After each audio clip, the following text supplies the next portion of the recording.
Okay, hi, welcome back. So, last time we talked about a lot of things. We went over um, just what happened when I came back from my vacation, some of the drama that happened with my dad that came out, some other stuff that had come out, just some of the resentments that had been building at that point, and some of the reasons for why they had been building at that point. And that was primarily what we covered. It was a pretty emotional time. I got a little bit emotional, so apologies for that again. But yeah, it's probably not going to lighten up at all, full disclosure. So yeah, prepare yourself for that. Anyway, so I do want to start off though with kind of a funny story.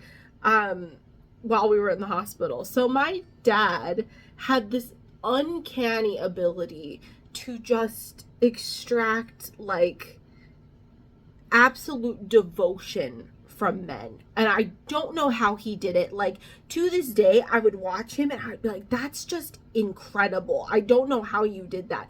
So, a really good example of this is we were in the hospital, obviously. And while we were in the hospital, he went to go get his CT scan taken. And this guy, he, like, one of the men rolled him out, to go get his CT scan taken. And when they came back, like, I hear him talking to my dad about, you know, the fact that he writes poetry. Like, and it sounds like he's kind of confiding it into my dad. This guy kind of has, you know, like shy guy vibes. Like, he seems really nice. He seems super chill and cool, but he has like kind of like shy guy vibes, you know? And, but he's telling my dad how he writes poetry, and he was encouraging my dad to write down his stories. And because I'd mentioned something, I'm like, oh yeah, my dad writes poetry. And he's like, yeah, and he was telling me that. He's like, you really, you know, you should, Mr. Robert, you should write down your poetry. You should write down your stories. And, they shook hands. They did like the, you know, the aggressive hand clap, shook hands, and he said, I'll see you around, Professor. And so I'm like, oh God. So Dad already talked to you. Like, he already gave you the spiel. He already told you that he, you know, like, has a degree. Like, he already, and I'm like, I don't know what he said to you. So I'm already like, you know, but I know Dad did something. He already worked his magic, you know? And so, my dad was absolutely just eating this up, you know? So the guy leaves. And I don't think much of it after that, but I'm kind of like, again, I keep it in the back of my mind. And he's pretty memorable the way he looks, because, again, shy guy vibes. So he comes in the next day, because I'm there again the next day. He comes in the next day, and I'm like, oh, does my dad need to be, you know, is he getting another scan done? And he's like, oh, I was just on the floor, and I just wanted to stop by and say hi, and I'll be right back. And we were like, oh, okay. And he like made a little small talk with me and was being super nice to me. And then he's like, I have to go do something with another patient. And we were like, okay. And so he goes to the other patient's room, and then he comes back in when he's done with that patient. And this man proceeds to pull his phone out while my dad is getting a breathing treatment and reads us / mostly my dad his poetry. He is reading my father his poetry. My dad is getting men to read him their inner thoughts. And I just think, like, how in God's name does my pop get admirers like this, like, that fast? Like, he was gone for that CT scan for, like, I don't know, like 20 minutes. He was gone for like 20 minutes. And he somehow got a man, like, he got a man to come back, like and love him so much that he came back and read him poetry. Like, how? So fast. And the man is just sitting there, and he's sharing his poetry with us, and it's like deep poetry, talking about some like deep like life stuff and metaphors and all this other stuff. And then he starts talking about his life with us, mostly with my dad, you know, and my dad's sitting there with his breathing treatment mask on, you know, and he's listening to him, and then the guy is like trying to like he's like, yeah, and this is the metaphor for this because I'm really struggling with this, and he's like sharing all of his life stuff with us. And my dad is like, you know, talking in between, like pulling his like little oxygen thingy to the side, and is like talking to him, and like and it lit that man's world up. The shy man, you know, he left with a smile on his face. And again, I just sit there and think, my pop was capable of inspiring devotion in men like I have never seen before. You know full well that man has never sent something like that to a partner that he has had, to a parent that he has had, nobody. Like, and I feel like that with a lot of the guys that my dad has talked to, where it's like, I'll be getting like these like now that he's passed on, and it's really sweet and really kind, and they're sending these paragraphs of just, like talking about my dad.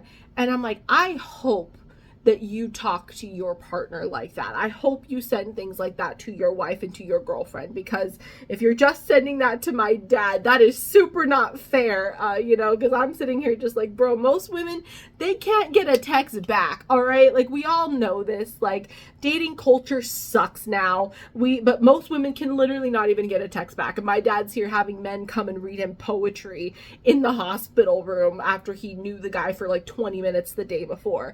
Like, drop the routine. The public wants to know. I really felt that way. But, my dad really had he just had this amazing ability to connect and genuinely help people feel seen and heard. It was incredible. It was absolutely incredible to watch. And I really feel like he could help everyone but himself and the people that were closest to him, but he was just very good at doing that and helping people feel heard. And that orderly, or the nurse, I'm not sure, what position he had. I don't want to speak to that, but he left with a smile on his face, feeling heard and feeling hopeful. And I just sat there and was like, yep, like that's my dad. That's my dad. He does that, and he does that very well for some people. So anyway, I just wanted to share that story because I thought that was really funny, because again, I'm sitting there and I'm just like, are you joking me? Like, poetry. He's literally getting bedside poetry readings, and the poetry was good. Like, it was actually pretty good, so I gotta give it to that guy. But it was just really funny because I was like dog, like, how do you like, in all my, okay, I'm sorry I'm harping on this because I'm being so for real right now. In all of my years, like, I've never had a man come read me poetry by my hospital bed. That has never happened to me before. Like, what kind of meet cute rom-com is this? Like, anyway, okay, I'll leave that alone. I'm gonna let that go now. Not really, I'm not gonna let that go, but I will for the sake of this video. I'm gonna let that go for now.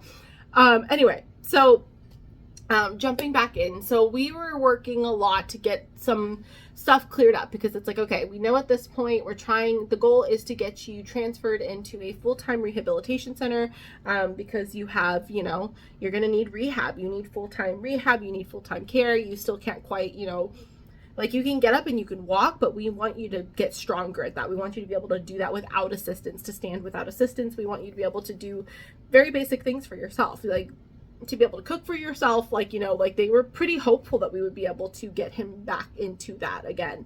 But in order to do that, he needs to be in full-time care. And it's not something that we're going to be able to provide for him, any of us really, like, that we were going to be able to provide for him. So it was just something that we knew we needed to get done. So that was what the goal was at that point, was to figure that out.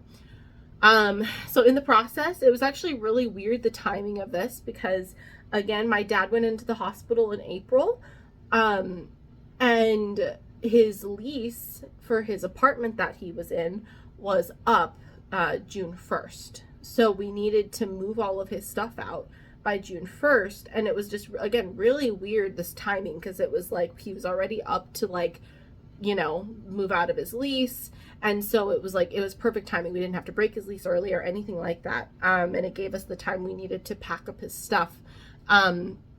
But also he had a dog. Like I had mentioned before, he had a dog. And so we had to figure out what to do with her. And she was such a sweet dog. She was a very, very sweet dog. I am deathly allergic to dogs. And, but on top of that, we can't have them in our house. And so, we were like, we need to rehome this dog. Like, Dad's not going to be able to take care of this dog.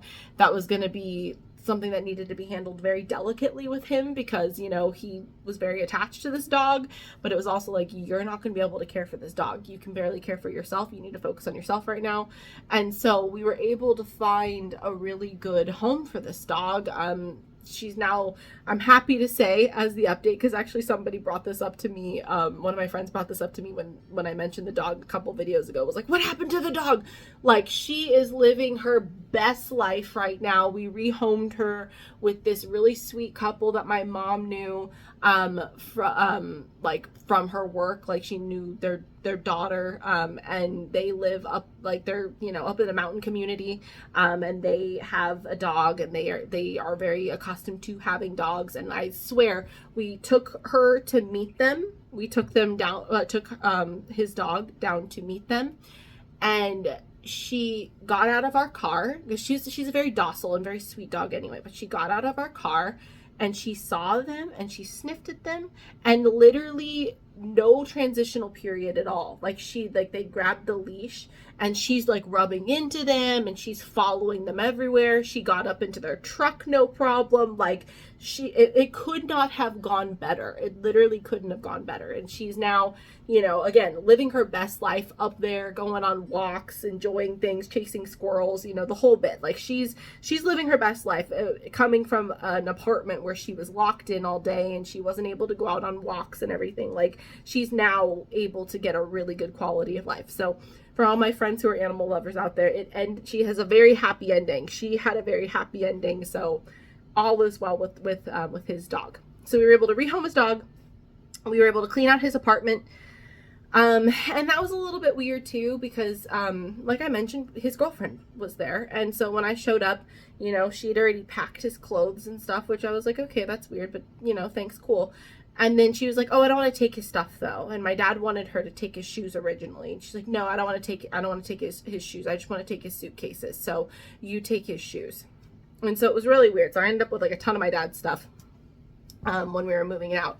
But I also just thought it was weird because she met us outside. And I asked my uncle, because he came and picked me up when we went to move all of my dad's stuff out. And I was like, did she know? Like, did you let her know? Or was she just waiting outside for us? Because that was really weird. And he was like, oh yeah, I texted her and let her know. And I was like, oh, okay. So anyway, so I just thought that was kind of odd. But it was like, that whole thing was a little bit odd anyway. And that day was like, just a little bit odd anyway. She was acting kind of weird. And I kind of picked up on that. But anyway, so yeah. So then after that, went over to visit dad in the hospital, hung out with him, you know, the whole bit, the normal. But also during this time, you know, I was warning him about, like, the fact that I was going to be inaccessible on, like, the next Monday of that week, because it was like the week before. And I told him, I was like, you know, because I was having issues with my wisdom teeth. And so again, having a bleeding disorder, getting dental surgery is much more complicated than it is for most people. Like, I had to go and jump through all these hoops. So I like had last minute scheduled appointments to go to a doctor, had scheduled appointments to go to the hematologist, because like they wouldn't approve me for my dental surgery without getting like formal things signed off by the hematologist. So I literally was like very quickly like, okay, now I need to get into my primary, get a referral, go to the hematologist. So again, anybody who's had to being sick is a full-time job. Anybody who's had, you know, any sort of chronic illness or any sort of illness at all, like, you know what I mean? It's a full-time job, like just trying to like go to doctor's appointments and just survive, get blood work done and all that stuff. So I was having my appointment with my hematologist, hoping to get signed off because I had dental surgery that day, like scheduled that day. And I was in like a lot of pain. I was bleeding a lot. Like, it was really, because my tooth was like growing into my cheek. Sorry, this is like a lot of information, but it was like really bad. Like, and it was hurting a lot and it was bleeding and stuff. So I needed to get that taken care of. And so I told my dad, you know, I'm like, if all goes well, I will be in dental surgery, so I will not be able to help you with anything. And I gave him every bit of information he needed. I told him, you know, like, don't have the caseworkers call me because I'm not going to be able to answer. Like, I need you to answer these questions. And I gave him, like, I wrote down a list so he couldn't be like, oh, I forgot. Like, I wrote a list down for him. I took screenshots of things and put it in a folder for him. Like, I was very, like, I made a foolproof plan. So I thought, okay. And so, go to the hematologist, get the bad news that no, I'd not approved. And so they want to run all sorts of blood panels on me. This day was literally like the day from hell. It was real bad because I went to the hematologist, didn't get approved. had to go get blood work done. But the place that I went to get it done said that they couldn't fulfill specific tests. And also my battery in my car died. And thankfully I had a jump box. This is your sign if you've ever thought about it before. Get one of those like portable jumper cable boxes, like, so you don't have to hook up to somebody else's car and you can jumpstart your car. It is very easy. Would highly recommend just having it as preventative.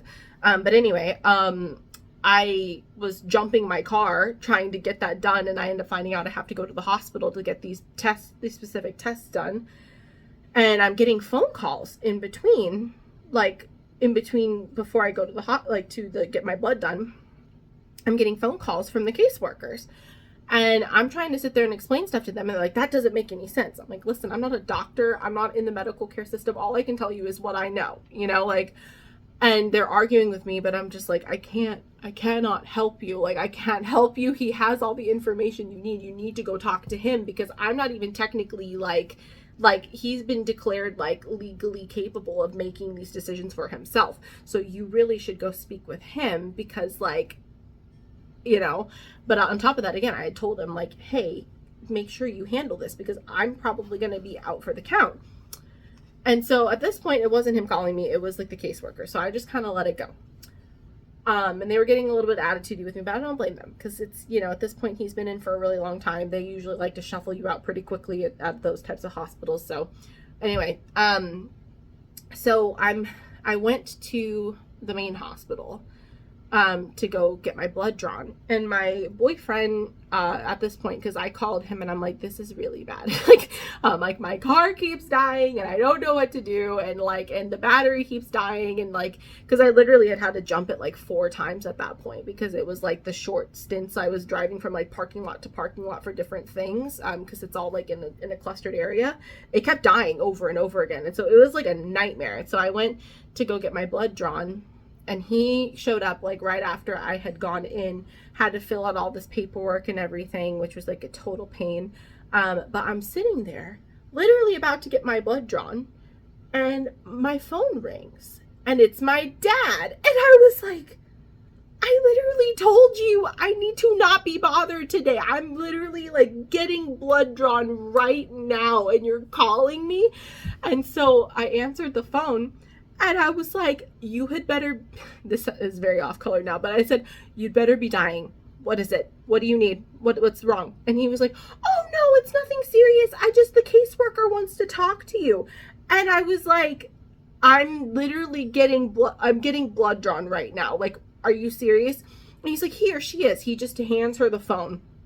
And thankfully that the phlebotomist had stepped out for a moment. So I was in there by myself, and she's asking me questions that I know he has the answers to, because I literally not only walked him through it, I made him explain it back to me several times. I wrote down notes so he could just read the script verbatim.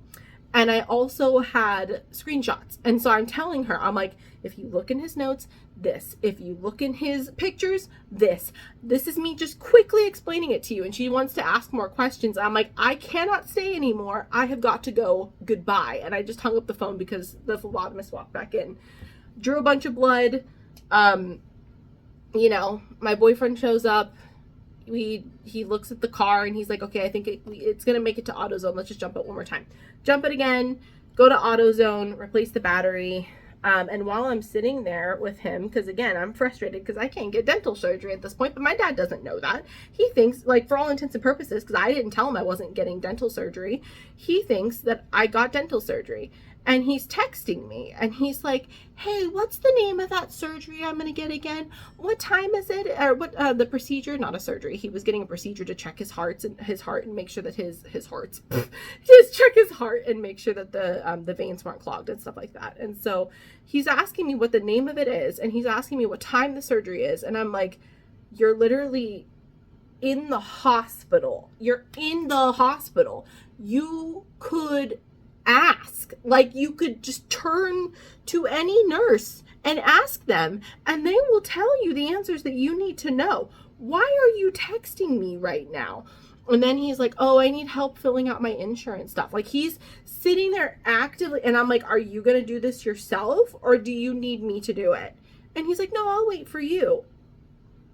And I'm sitting there just like, I'm heated. Like, I'm getting very frustrated at this point because it's like, dude, like, literally, you think I had dental surgery. Not only does he never asked me why I was getting blood work done. He never asked me how any of that was going. He didn't ask me any of those questions. But aside from all of that, it's like, you know, I'm in the middle of something. And like, if anyone's had their wisdom teeth taken out, like, you know, you're like out. Like, you're out. Like, why? No, you don't call someone and ask them questions that are stupid questions you could literally ask a nurse that's standing right next to you. Like, anyway, so yeah, so I was like, I was very irritated. I was very frustrated at that point, and I was super just like done. And so I kind of, yeah, so I was like slowly starting to wean myself off of going as much as I was, because it was like, it was taking a really big toll on my health, like and on my like emotional health, like, yeah, mental health for sure, but like my physical health, like I was not doing well. I was not doing well at all. And so so yeah, like that was a whole thing. And so I finally got like a new date scheduled for my wisdom tooth to be removed, and I was super happy about that, like, you know, pending the blood work and stuff. So I was like, because I just couldn't wait to get it out. Anyway, and so yeah, so I come back eventually to the hospital, you know, and I had a conversation with both my uncle and his girlfriend, my dad's girlfriend, and because she was there still, like she kept showing up and she was bringing things for him, bringing food, bringing fruit, bringing whatever, and just visiting and hanging out with him. And I, you know, I told them both, I was like, you know, I'm not really sure how much he's capable of doing, because I feel like he's capable of doing more than he's actually doing. I feel like he's, you know, kind of sandbagging, like he's kind of pretending like he can't do things when he really can, because he wants us to jump in and fix it for him.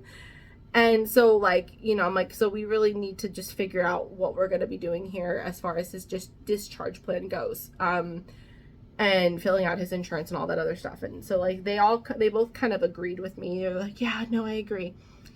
And so I was like, okay, cool.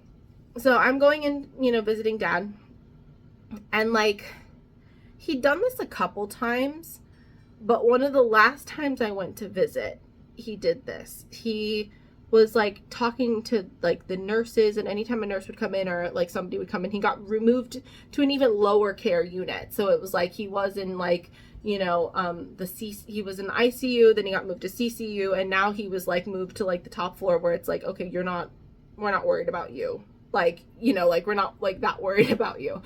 And so, so he got moved up there, and the physical therapist, you know, like he came in, and my dad had done this a couple times. He introduced me, he said, this is my oldest daughter, this is my oldest.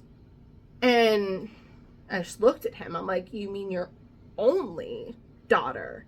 And then they would be like, oh, like, so only daughter? And I'd be like, no, only child. Like, he doesn't have any other children. If he had any other children, would love for them to materialize so that way they could, you know, come take a shift, because I've just been here the whole time, like, you know. And so he kept like saying that though, like, oh yeah, this is my oldest, and it was really kind of irritating me at that, like by this point, like, based off of everything that had happened, based off of everything that I'd learned, I was like very bothered. I was super bothered by him doing that. And this is my oldest. I was like, why are you trying to perpetuate this lie still that you have more than one child? Like, when you don't, like, you very much don't. And like, people will keep asking me like, are you sure he doesn't?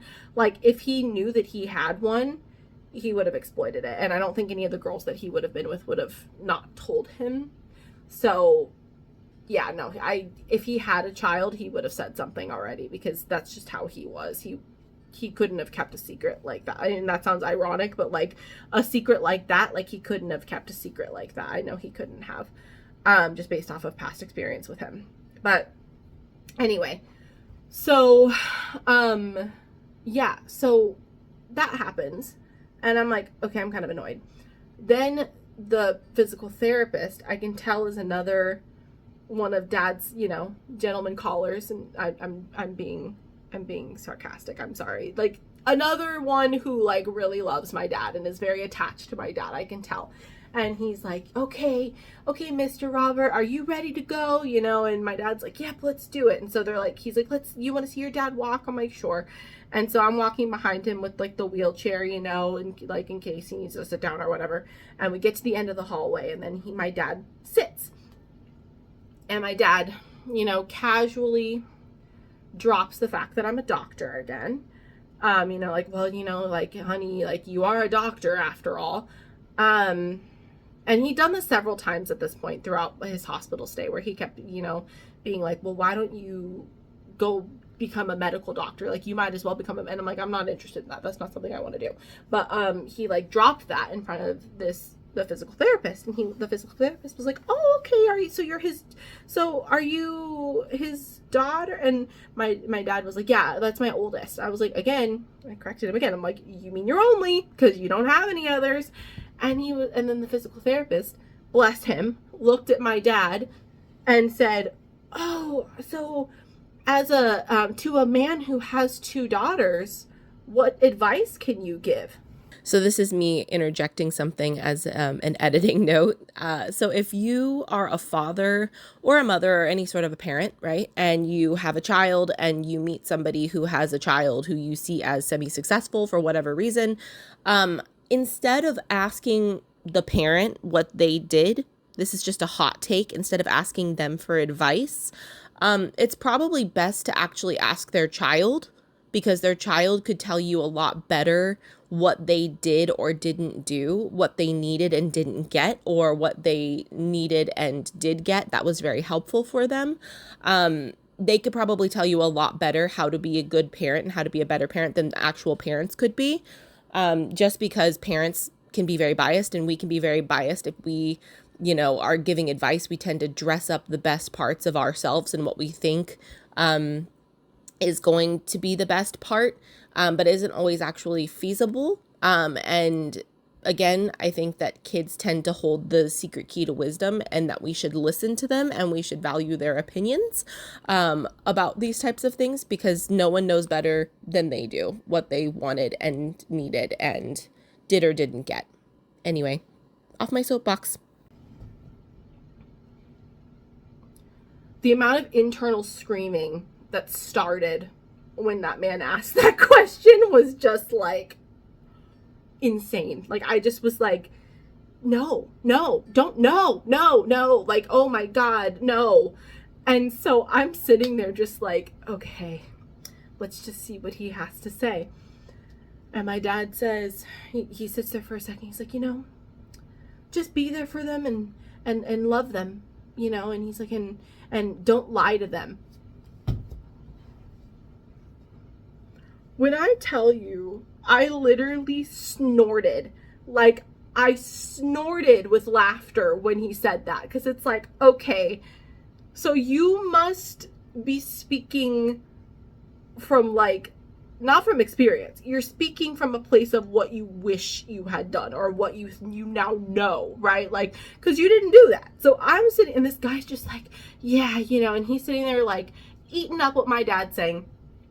And then he's talking more about his kids, and I won't give any identifiers here, but talked about how one of his daughters was scrappier than the other and more athletically inclined. And my dad then looks at this man and says, oh yeah, well, some of us are just natural athletes. Like, I was always a natural athlete with football, and my daughter with, and he's pointing at me. He says, my daughter with softball and basketball and volleyball.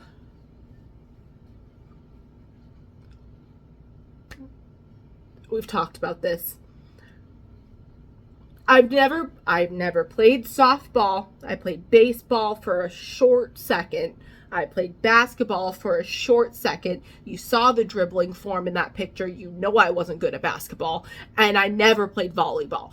And I'm just sitting there like, this man, you just told this man not to lie.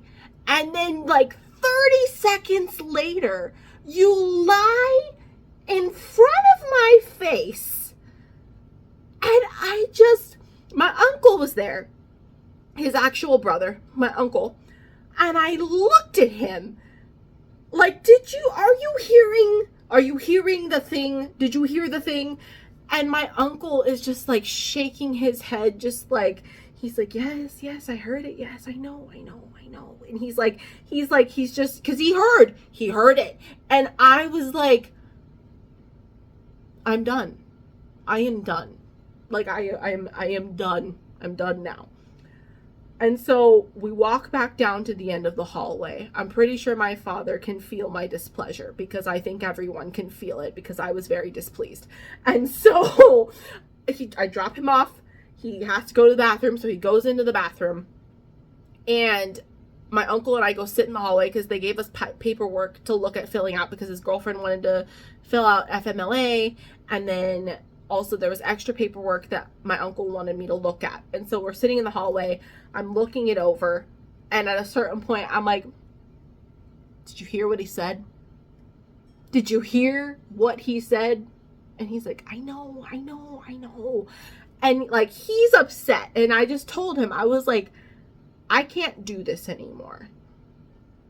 Like, I can't do this anymore. And he was like, well, I'm really upset too because, you know, your dad, like, he said he was going to move in with me if we couldn't get him into the to the rehab facility, and even afterwards to like after he's done with rehab like facility to like move in with me. And but then he's also in the same breath saying he's going to go over to his girlfriend's house and move in with his girlfriend, which I hadn't heard yet. And he's like, and I need to know what it is. I need to know who he's going with and what we're doing here because that's making me upset too. So he said he was upset too. So both of us, I'm like, and I just told him, I'm like, I'm just leaving. I'm like, I'm not going to say goodbye. I'm leaving. I can't. So I left. And then my uncle texts me the next day and he's like, I'm here, you know, can you come? I'm like, sure. I come for a short period of time. And like, you know, we kind of press my dad, like, what are we doing here? You know, and my dad starts giving like a bunch of flowery language. Well, I want to go to a place where I'm wanted, and I want to go to a place where, you know, like, you know, all this like stuff, like where I can, like, where I'm not, you know, too much trouble or whatever. And I just told him, I'm like, Dad, like, can we just cut that? Can we just cut straight through all of your flowery language and just get straight to the point? Like, what do you want to do? Who do you want to move in with? Just tell us directly, because it's great that you're giving us all these words. Tell us what we're doing here. We need to know. And he was like, oh, I want to move in with your uncle. I'm like, great, cool. That's all I needed to hear. And my uncle's like, did you want to like try to like, you know, talk to him about what he said? I was like, no, because again, there's like no point. He literally blatantly lied, like right in front of my face. And I'm just like, dog, like at this point, there's no point in trying to like do anything with this right now. It's not going to go anywhere. So I just like, I was like, for now, I'm letting this go. I'm just going to let this go. We will address it at a later time. Now is not the time. And so I left. I kissed my dad goodbye. And I told him I was heading out. And I left. And that was the last time I saw him alive. We texted a couple times in between there. I was pretty short though, because I was kind of upset. So 2 days before my dad passes, and mind you, and my uncle was really good about being like, oh, well, you know, I'm there with your dad. He's sending me pictures of him with my dad, like, I'm there with your dad, like, you know. And I'd been confiding in him a lot. I'd been telling him a lot of the trauma that I'd experienced. I was telling him a lot of the, like, just a lot of the stuff. I was telling him all this stuff finally, and just, you know, all the harm that my dad had caused by lying. And so nothing could have prepared me for the phone call that I got 2 days before my dad passed. And in this phone call, I find out that my uncle and my dad's girlfriend started having an affair while my dad was in the hospital.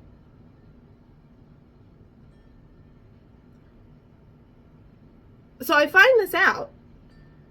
I find out that they'd been having an affair. Probably he'd been in for maybe 4 or 5 days in the hospital.